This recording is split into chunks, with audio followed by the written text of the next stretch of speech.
Concept called PESTLE।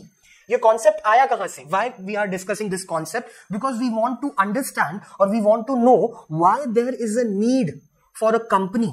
ठीक है, क्योंकि हमारे पास सोल ट्रेडिंग कंसर्न था, हमारे पास पार्टनरशिप भी था, ठीक है, हमारे पास LLP भी है जो कि थोड़ा सा कंपनी जैसा दिखता है, ठीक है, सेपरेट लीगल एंटिटी है, परपेचुअल सक्सेशन है, लिमिटेड क्या है, लाइबिलिटी है, that is all the qualities of the company. तो फिर क्यों सरकार को, गवर्नमेंट को जरूरत पड़ा to introduce a concept of companies act 1956? 13 के पहले हम वो पढ़ते थे, कंपनीज एक्ट, मतलब हम जो पढ़े हैं वो पढ़े हैं companies act 1956। We got independence in 1940, 48, 49, 50, 51, 52, 53, 54, 55, 56। 9 साल के अंदर ऐसा क्या हो गया कि सोल ट्रेडिंग कंसर्न, ठीक है, पार्टनरशिप, ये पार्टनरशिप तो 1932 है, ठीक है, तो पार्टनरशिप है, सोल ट्रेडिंग है, हमारा HUF है, हिंदू अनडिवाइडेड फैमिली है, ये टाइप के बिजनेस थे। Then why it is a need of companies to come into the India? Because of the economic growth and the business environment, internationally business environment. अब ये business environment के लिए हम ये कॉन्सेप्ट पढ़ते हैं, that is called PESTLE। You need to pronounce it like pestle, pestle. The P stands for political, political, ठीक है, so P stands for political, E stands for economic, E stands for economic, then S stands for social, T stands for technology, and L stands for legal, and E stands for ecological. I will repeat it again. P stands for political, E stands for economic, S stands for social, T stands for technology, L stands for legal, and E stands for ecological. So if we want to understand कि why a company is being needed or why company should understand the international economy, so we need to understand this. So political background of the country matters a lot. See, if you want to enter into any business area, ठीक है, जैसे कि company में सबसे पहला person जो आता है, that person is called promoter. यही मैं तुमसे पूछ रहा था कि सबसे पहले कंपनी में कौन आता है? Promoter. So promoter brings what? Promoter brings an idea, that is what. ये डिस्कस किया था क्या? किसने? सर ने ना। Okay, that's the point, that is what I am asking. So promoter is the first person who comes into an organisation. He comes with an idea, idea to start a business, idea to start a business, understood? ठीक है, a business can be of anything, a business can be of goods or a business can be of service, ठीक है। goods का example क्या हो जाएगा? so parle ji is a commodity, is a product, is a goods, business है, company है, ठीक है। सर्विस का एग्जांपल दिया तो ओला, जोमैटो, स्विगी, उबर, सर्विस इंडस्ट्री है, कंपनी है। so a promoter comes with an idea of what to start a business of goods or a service. He need to register his idea, otherwise his ideas will be stolen by somebody else, ठीक है। इसके लिए वो अपने ideas को क्या करने जाता है? रजिस्टर्ड करने के लिए to ROC, that is registrar of companies, understood? So ROC के पास जाके ही registered himself as what? As a company with the registration, ठीक है। He need to pay what? Registration fees. अगर रजिस्ट्रेशन फीस सॉरी, अगर रजिस्ट्रेशन फीस आप pay off नहीं कर रहे हो, then your company will not be going to register. So registration fees pay करना है and then your company will get registered. Then ROC ask you, give me RUN, reserve unique name of your company, reserve unique name of your company. नाम को भी registered करना है, ठीक है। वो जो दो डॉक्यूमेंट रहता है ना कंपनी के पास, that is called MOA and AOA, memorandum of association and articles of association, उसमें नेम क्लॉज करके लिखा रहता है। नेम क्लॉज में you need to mention the name of your company, that name should be unique in nature, that is why the full form is what? Run, reserve unique name. तो आपको सबसे पहला आपका नाम क्या करना होगा? रजिस्टर्ड, ठीक है। नाम आपने रजिस्टर्ड किया, that has to be unique. ठीक है, एक बार नाम आपने रजिस्टर्ड किया, then you have to register the address of your company. तो रजिस्टर्ड एड्रेस भी क्या होगा, रजिस्टर्ड होगा आरओसी के पास। ठीक है, सो प्रमोटर आया, आइडिया को लेके आरओसी के पास गया, अपने कंपनी को क्या करवाया, रजिस्टर्ड। कंपनी ने बोला रिजर्व यूनिक नेम बताओ आपके कंपनी का, ताकि उसको भी हम क्या करें, रजिस्टर्ड। आपने वो यूनिक नेम बताया और आपका कंपनी रजिस्टर्ड हो गया। फिर आरओसी आपको पूछ रहा है कि कंपनी को चलाओगे कैसे, ठीक है, give me some evidence in writing that how you will run your company. Then you said, okay, I have two documents that is called MOA and AOA. एक में लिखा होगा मेरा goals and vision और दूसरे में लिखा होगा मेरे कंपनी का rules and regulation. तो ROC is saying, okay, give me that two documents. That two document is MOA and ROA. So MOA में आपने लिखा goal, vision, objective, aim जो भी है। AOA में आपने क्या लिखा, rules and regulation. ये दोनों डॉक्यूमेंट ROC के पास गया। अब ROC ने इस दोनों डॉक्यूमेंट को वापस क्या किया, रजिस्टर्ड। अभी तक दो चीज रजिस्टर्ड हुआ है, एक आपका आइडिया, दूसरा आपका नाम, तीसरा आपका MOA और AOA। ठीक है, ये तीनों चीज रजिस्टर्ड जब हो जाएगा, then you will get a certificate of incorporation, which means now you can start your company. So after getting the registered, which type of certificates a person get? तो why you are learning all these things? Because you are a future auditor of the firm. तो जिसमें तुम audit करने जा रहे हो, सबसे पहले ये प्रूफ करो कि वो कंपनी है या नहीं। अगर कंपनी है तो इनकॉर्पोरेशन सर्टिफिकेट होना चाहिए, या ट्रेडिंग सर्टिफिकेट होना चाहिए, या कमेंसमेंट सर्टिफिकेट होना चाहिए। ये without certificate you can not declare yourself as a company, whether it is public, private, listed, unlisted, OPC, small, ठीक है, any type of company. You should have a certificate of incorporation, you should have a commencement certificate, you should have a trading certificate. Then only your company will be registered in the eyes of law.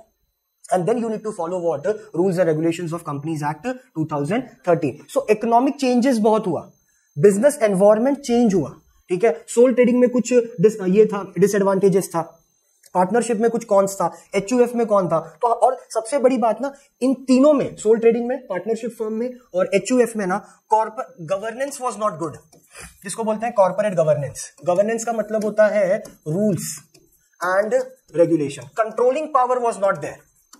Controlling power मतलब आप किसी से डर नहीं रहे हो। अगर आप सोल ट्रेडिंग बिजनेस चालू कर रहे हो, किसका डर है आपको? किसी का डर नहीं है। क्यों? क्योंकि मैं अकेला मालिक हूं, कैपिटल मैंने कंट्रीब्यूट किया, लॉस भी मैं बेयर करूंगा, प्रॉफिट भी मैं कमाऊंगा, मेरा बिजनेस कब बंद करना है मैं डिसाइड करूंगा, मेरा दुकान कब चालू करना है मैं डिसाइड करूंगा। दुकानदार तुमको पूछ के दुकान चालू करता है क्या? या तुमको पूछ के बंद करता है क्या? तुमको प्रॉफिट शेयरिंग देता है क्या? लॉस बेयर के लिए कुछ बोलता है तुमको? नहीं। प्रॉपर कंट्रोल नहीं था। Business was there, but business was not properly streamline. Streamline का मतलब एक प्रॉपर तरीके से व्यापार धंधा चल रहा नहीं था। पार्टनरशिप में भी वही पंगा था, लाइबिलिटी अनलिमिटेड है, मेरी पर्सनल एसेट बिक जा रही है, फर्म को क्या करने के लिए, फर्म को अगर जो मैंने लाइबल जो मेरा है, फर्म में जो नुकसान हुआ है उसकी भरपाई या कॉम्प ऑफ करने के लिए मेरी पर्सनल एसेट बिक रही है, मतलब मेरा घर गाड़ी बिक रहा है। Understood? Now you are personally attacking on me. तो पार्टनरशिप में ये प्रॉब्लम है कि लाइबिलिटी क्या है, अनलिमिटेड, ठीक है। और पार्टनरशिप की रजिस्ट्रेशन भी क्या है, मैंडेटरी नहीं है। सिर्फ महाराष्ट्र में क्या है, मैंडेटरी है, बाकी कहीं पर मैंडेटरी नहीं है। तो उसमें ये फ्लॉज है। सोल ट्रेडिंग में ये फ्लॉज था, पार्टनरशिप में ये फ्लॉज है, जॉइंट हिंदू फैमिली जो है उसमें भी फ्लॉज है, क्योंकि उसमें एक ही पर्सन को पूरा ओनरशिप है, दैट इज कॉल्ड कर्ता। को पार्टनर को कुछ भी अधिकार नहीं है, डिसीजन मेकर वही है। इसके लिए उसकी लाइबिलिटी भी क्या है, अनलिमिटेड, और बाकी लोगों की लाइबिलिटी क्या है, limited. Dabur was the best example of joint Hindu family business, ठीक है। डाबर एक टाइम पर HUF था। तो फ्लॉज बहुत थे। तो हमने बोला यार गुड कॉर्पोरेट गवर्नेंस चाहिए, हमको गुड रेगुलेशन चाहिए। हम अगर किसी को कंपनी बोल रहे हैं कि ये कंपनी है, तो इसमें प्रॉपर कंट्रोल होना चाहिए गवर्नमेंट का। गवर्नमेंट का मतलब MCA का। MCA बोला तो मिनिस्ट्री ऑफ कॉर्पोरेट अफेयर्स। ये इंटरफेरेंस करेगा ना तो the company will not do any kind of fraud, scam और स्कैंडल्स। और ये लोग इसमें इंटरफेयर नहीं कर रहे थे, सोल ट्रेडिंग में, पार्टनरशिप में, HUF में, दे वर नॉट इंटरफेयरिंग। तो कॉर्पोरेट गवर्नेंस अच्छा नहीं था। कंपनीज एक्ट आने के बाद से कॉर्पोरेट गवर्नेंस क्या हो गया, अच्छा, क्योंकि फिर हमने सेबी को फॉर्म किया, security exchange board of India. Trading market को, जिसको तुम पब्लिक कंपनी बोल रहे हो या लिस्टेड कंपनी बोल रहे हो, लिस्टेड कंपनी का मतलब क्या होता है, what is called listed company? जिसका शेयर्स क्या है, लिस्ट है, मार्केट में लिस्ट है, मतलब जिसका शेयर कहाँ लिस्ट है, BSE में। तो शेयर लिस्ट किया गया है तो शेयर पे नजर भी तो किसी का होना चाहिए ना, नहीं तो आप इनसाइडर ट्रेडिंग करने लग जाओगे। इनसाइडर ट्रेडिंग मतलब कि आप अंदर ही अंदर भाव बढ़ा रहे हो अपने फायदे के लिए, जब या भाव कम कर दिए ताकि ज्यादा लोग क्या खरीदे, शेयर खरीदे, और फिर सीधा तुमने मार्केट क्या कर दिया, क्रैश। तो this type of insider trading is been there in 89, 88, 90, Harshad Mehta वाला स्कैम 92, तब तक ये सेबी नहीं आया था। 92 के स्कैम के बाद SEBI introduced by government of India, because they find out कि अरे नहीं यार, स्टॉक मार्केट में बहुत ही इरेगुलरिटी है। इरेगुलरिटी मतलब प्रॉपर तरीके का कंट्रोल कुछ भी नहीं है, कोई भी बाहर से आके तुम क्रैश कर देता है मार्केट को। तो इसलिए हमने सेबी फॉर्म किया। तो धीरे धीरे हमने स्ट्रक्चर बनाना चालू किया कि भाई कंपनी चालू करना है तो कहीं पर भी चालू नहीं होगा, तुमको कहां जाना पड़ेगा, आरओसी में। ये आरओसी का डायरेक्ट कनेक्शन किसके साथ है, हाँ, एमसीए के साथ, मिनिस्ट्री ऑफ कॉर्पोरेट अफेयर्स। मतलब तुम्हारे कंपनी में स्टेट गवर्नमेंट नहीं, सेंट्रल गवर्नमेंट क्या करेगा, इंटरफेरेंस। मतलब तुम्हारे कंपनी में इंटरफेरेंस महाराष्ट्र गवर्नमेंट नहीं कर रही है, सीधा दिल्ली से आ रहा है, Lok Sabha and Rajya Sabha. So now you become very much conscious. फिर तुम्हारे पीछे हमने सेबी को छोड़ दिया। तुम अगर बोल रहे हैं कि नहीं मुझको शेयर्स बेचना है, और शेयर बेच के मुझे पब्लिक से क्या लेना है, पैसा, because I don't have much capital with me, लेकिन मुझे बिजनेस तो करना है, तो मैं पैसा कहां से लेके आऊं। Then you have an idea कि चलो ठीक है, मार्केट में क्या बेचते हैं, शेयर्स, और पब्लिक शेयर खरीदेगी, पब्लिक पैसा देगी, that money will become what, share capital for me, क्योंकि ये पैसा क्या बेच के आया है, तो इसलिए इसका नाम क्या रख दिया हमने, शेयर कैपिटल। तो शेयर कैपिटल है, अब बिजनेस को आगे बढ़ाओ। लेकिन ये इतना इजी वे में तुम लोग कर रहे हो, उतना इजी वे में हो रहा नहीं है। अंडरस्टूड। सभी इसके लिए लाया गया ताकि इरेगुलरिटीज ना हो। लोग अगर शेयर बेच रहे हैं तो प्रॉपर तरीके से क्या करें, शेयर बेचे। ये सेबी को लाना, आरओसी को इंट्रोड्यूस करना, एमसीए को इंट्रोड्यूस करना, ये सब इसका प्रूफ है कि कंपनी में प्रॉपर तरीके से क्या हो गया, गवर्नेंस। गवर्नेंस आ गया मतलब प्रॉपर कंट्रोलिंग अथॉरिटी आया, और फिर वो लॉ से चल रहा है, that is called companies act 2013। Simple as that. तो that is the reason why company law is been introduced into the country because of the rapid growth of economic and international environment के वजह से हमने companies act लाया। अब इस company act के बाद बहुत सा कंपनीज आ गया, टाइप्स ऑफ कंपनी, जैसे तुम बोला तो पब्लिक कंपनी बोला तो क्या होता है, what is called public company, कोई भी खरीद सकता है। तो फिर लिस्टेड कंपनी क्या हुआ,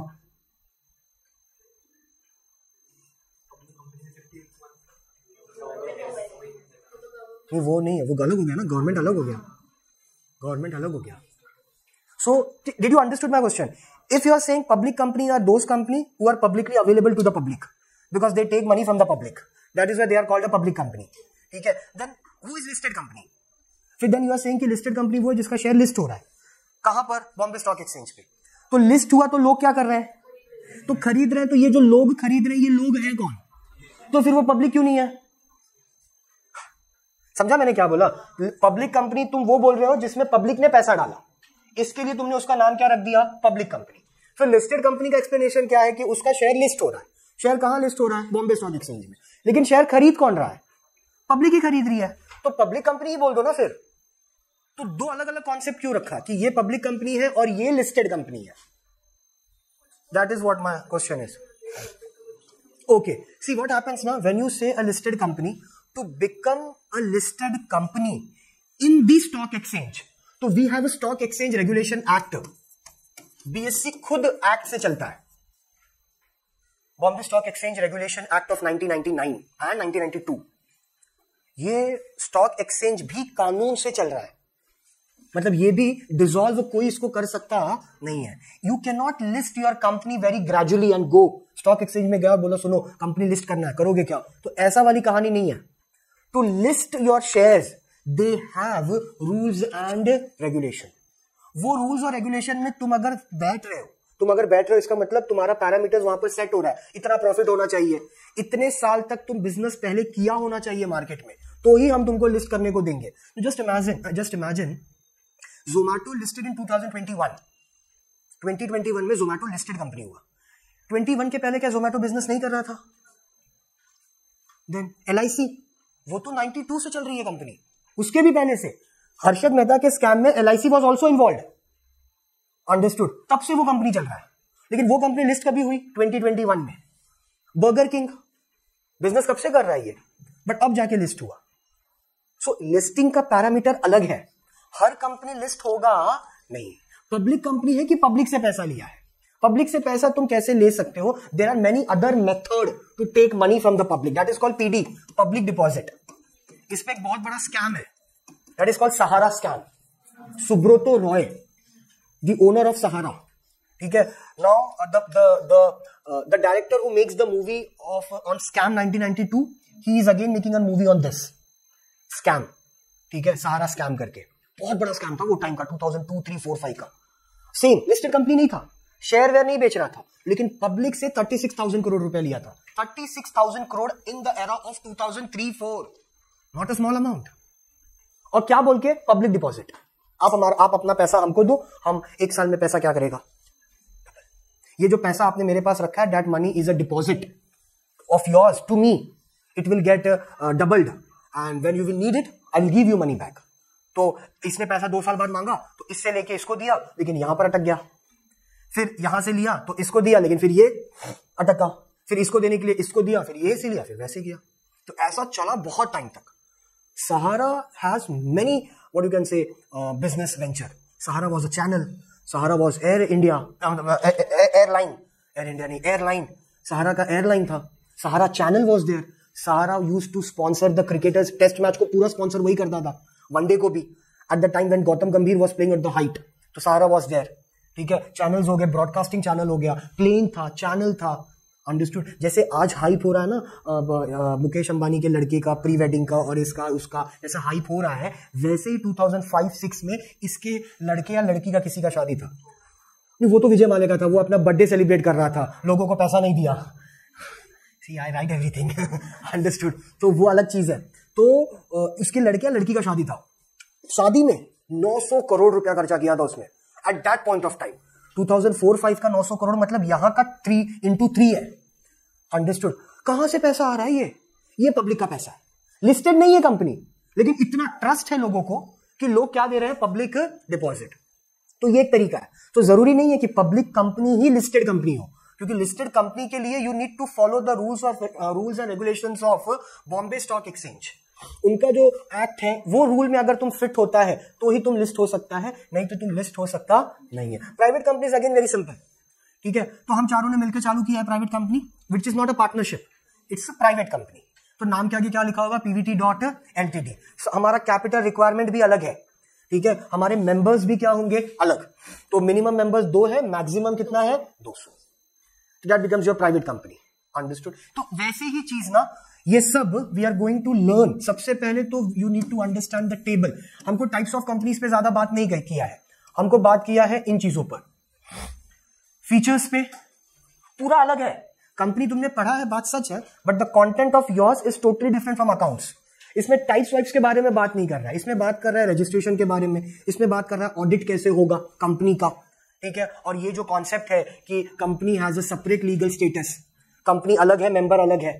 ठीक है. और फिर मेंबर ने स्कैम किया, स्कैंडल किया, बैंक से लोन लिया और पैसा लौटाया नहीं. जब पैसा लौटाने की बात आई तो पर्सन बोल रहा है कि कंपनी ने लोन लिया था ना, तो इंटरेस्ट किससे मांगो? हाँ, बिकॉज कंपनी अलग है और member. That is what the case of Vijay Mallya. Separate legal entity. मैं अलग, विजय माल्या अलग. लोन लिया है SBI से किंगफिशर ने, विजय माल्या ने नहीं.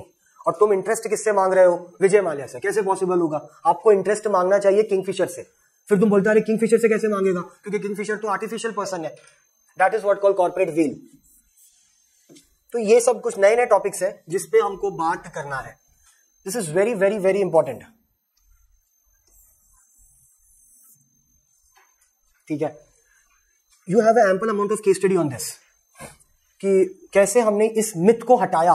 क्या बोल के कि हमेशा ये डायलॉग नहीं चलेगा क्या कि सेपरेट लीगल स्टेटस, कंपनी अलग और मेंबर अलग. तो फिर ये आप तो स्पेस दे रहे हो लोगों को स्कैम करने का. कैसे स्पेस दे रहे हो? कि मैं बैंक से लोन लेता हूं अपने फर्म के नाम पे, आई मीन कंपनी के नाम पे, 1 साल इंटरेस्ट पे करेगा, second year I will not pay the interest. Now bank will roam around me and then I will going to say कि देखो भाई, लोन किसने लिया था? कंपनी ने. तो पैसा मांगो किससे? कंपनी से. हमसे पैसा मांगो मत, क्योंकि हम तो कंपनी के क्या है? मेंबर है. और कंपनी एक्ट बोलता है कि मेंबर अलग है और कंपनी अलग है. तो इसका एंड क्या है फिर? तो इसके लिए हमने ये थियरी बनाया. इसमें देखो एक्ट नहीं लिखा है, थियरी लिखा है. It's a concept which was introduced recently to remove this myth in the minds of the people, कि आप ऐसा स्कैम करके भाग नहीं सकते सिर्फ इसी पॉइंट पे. क्योंकि कोर्ट में खड़ा होकर लोग यही बोल देते हैं सीधा कि कंपनीज एक्ट 2013 का फीचर क्या है? Separate legal status. Understood? So company is different and member is different. I have taken loan in the name of the company. I have purchased the property in the name of the company, not in the name of mine. और तुम बोल रहा है, अभी ये features में हम पढ़ेंगे कि कंपनी कॉन्ट्रैक्ट में आ सकता है, कंपनी अपने नाम पे एसेट खरीद सकता है, कंपनी अपने नाम पे what we can say, company can enter into the contract on his own name, किसी दूसरे का जरूरत नहीं है मेरे को। जब इतना सब कुछ कंपनी कर सकता है तो कंपनी लोन भी ले सकता है, तो जब कंपनी लोन ले सकता है तो कंपनी लोन का इंटरेस्ट भी भर सकता है। तो अब कंपनी को बोलो भरने के लिए, मेरे को बोलो मत, क्योंकि मैं तो सिर्फ एक कंपनी का डायरेक्टर हूं। I am not the company, I am the director of the company. तो इसलिए हमने कॉन्सेप्ट लाया कि नहीं, there has to be stop to its, नहीं तो हर बार स्कैम होगा। इसके लिए ये कॉन्सेप्ट आया कॉर्पोरेट वेल्थ। एक ये इंपॉर्टेंट चीज है, जो सर्टिफिकेट की बात कर रहा था मैं, वो ये है इनकॉर्पोरेशन ऑफ अ कंपनी। इसमें एक नया इंपॉर्टेंट चीज है, दैट इज कॉल्ड स्पाइस। बहुत ही न्यू है, बहुत ही न्यू है ये स्पाइस। इसका full form I will not से राइट नाउ, ठीक है, बट इसमें दो कॉन्सेप्ट है, एक होता है स्पाइस, एक होता है spice plus. Understood? Something it sounds like a coding, ठीक है। ये भी ऐसा नहीं कि सिर्फ सर ने लिख दिया फॉर फन और जस्ट टू क्रिएट इंपॉर्टेंट, इसके लिए नहीं है। ये दोनों चालू किया है बाय एमसीए, गूगल करेगा then you will find out, ठीक है। And they are been used for e filing of a company. तो एक ये कॉन्सेप्ट नया है। फिर ये पूरा का पूरा शेयर कैपिटल, पैसा आ कैसे रहा है कंपनी को, ये तुमको 12th का बीके याद दिलाएगा। और एसपी का तीसरा टॉपिक इशू ऑफ शेयर्स, ठीक है। एक टेबल बनाया था उस टाइम पर, authorised capital divided into 2 part, issued and unissued, then issued is divided into 2 parts, subscribed and subscribed divided again into 3 parts, called up, uncalled up and call reserve। फिर called up को वापस 2 part में divide किया, paid up, unpaid up and calls in arrears, arrears मतलब outstanding. तो वो table है, then I will tell you, don't worry, maths के स्टूडेंट डोंट टेंशन मत लो, ये हो जाएगा, ठीक है। उसके बाद आता है ये types of shares, equity and preference, ठीक है। This is again something very in general है कि कितने टाइप के शेयर्स होते हैं, उनके फीचर्स क्या है, अंडरस्टूड, और उनके राइट्स क्या है, voting rights. Then we talk about MOA and AOA, Memorandum of Association and Articles of Association. That is what the whole topic talks about. It's very, it's not very, every time you will learn something new in this topic. Companies Act वाला partnership जैसा थोड़ा वो नहीं है कि हमको and पता है पार्टनरशिप का। क्या एंड है कि लाइबिलिटी अनलिमिटेड है, कोई कितना भी कर ले, फर्क किसी को पड़ने वाला नहीं है, क्योंकि रजिस्ट्रेशन आपका मैंडेटरी नहीं है, बात खत्म। तो आपको कोई पोक नहीं करने वाला है। आप फर्म को डिसॉल्व करो, आप पार्टनर को एक्सपेल करो, आपका पार्टनर इंसॉल्वेंट हो गया, आपने आपके एसेट्स को रियलाइज कर दिया, किसी को कुछ फर्क पड़ता नहीं है, क्योंकि कोई इंटरफेरेंस नहीं है। यहां पर कंपनीज में एक्साइटमेंट क्या है कि हर चीज में there is an interference of central government, there is an interference of ROC, there is an interference of SEBI, spice plus का हर स्टेप में इंटरफेरेंस है। So that is why this topic becomes what really connect to you, because when you go for an audit, so you will go into the companies only, whether it is a public company, it's a private company, it's MNC, it's LLP, कुछ भी रहेगा तो company ही। तो जो words हम यहाँ पर सीखेंगे ना, वो वर्ड्स ऐसे नहीं है किसी बुक में ही लिखा है और अभी ही यूज होता है सर, इसकी रियलिटी चेक 0 है, ऐसा नहीं है। जो भी वर्ड्स हम यहां पर पढ़ रहे हैं, या इनकॉर्पोरेशन में पढ़ रहे हैं, या एमओए और एओए में पढ़ रहे हैं, या स्पाइस में हम जो चीजें पढ़ रहे हैं, वो सब वर्ड्स यूज हो रहा है in the company in 24 also. ये तो बोला ना एकदम न्यू है ये स्पाइस और स्पाइस प्लस, ये 23 में ये चीज चालू किया हमने, बिकॉज ऑफ कोविड वाला जो कॉन्सेप्ट था ना कि लॉकडाउन है एंड ऑल दैट स्टफ, ठीक है, मार्केट शटर्ड हो गया, बंद हो गया, लेकिन फिर भी लोगों को स्टार्टअप करना है, कंपनी चालू करना है, तो हमने ये कॉन्सेप्ट लेके आया। But the words, the terms which are used is totally, what you can say, it is organized and it is used in companies now also. तो इसके तुमसे connect ज़्यादा होगा। And being as you will going to start your internship after your IPCC and in the times of the IPCC, तो जब हमको कोई बोलेगा कंपनी की ये काम है, वो काम है, यहाँ ऐसा करना है, वैसा करना है, तो वर्ड्स कनेक्ट होना चाहिए, और वर्ड्स इसमें कनेक्ट ज़्यादा होगा कंपनीज में, क्योंकि तुम काम भी कंपनी में ही करोगे, तो अपने को इन एंड आउट पता होना चाहिए कि कंपनी कैसे वर्क करता है। अंडरस्टूड? सिंपल, भाग जाओ।